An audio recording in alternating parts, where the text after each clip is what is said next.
Hi guys, it's Kirby. Welcome to my channel. In today's video, we're doing a bins trip. The Goodwill outlets, also known as the bins here on the social media. We're here again. This is probably like my fourth time here. I don't come very often. I dabble in reselling, but I mainly thrift for myself and my family. So I'm buying for personal use. We're here about a half an hour after it's open, 9:30. So we're going to go in and rummage and see what we can find. It is the beginning of October, so I'm hoping that we can find a lot of transitional pieces, some fall pieces, maybe a couple Halloween pieces. So we'll just see. No expectations. You can't have expectations when you go thrifting, honestly. So wish me luck and let's go thrifting.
So $33 isn't too bad. I was there for, what's the time? 11:22, so almost 2 hours.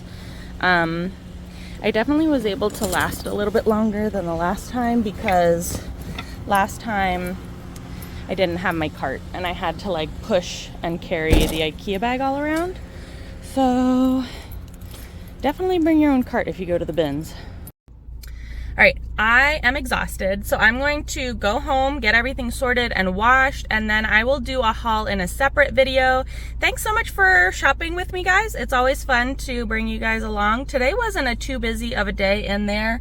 I don't know when the outlets days are busy or like not busy, but yeah, it was a good day at the haul. I got a lot of nice fall pieces, so I'll be excited to like try those on and rotate them in and things like that. But stay tuned for the haul. I'm gonna go get some lunch. Thanks for watching, guys. If you enjoyed this video, give it a big old thumbs up and make sure you subscribe so that you can, you know, watch my haul. Bye.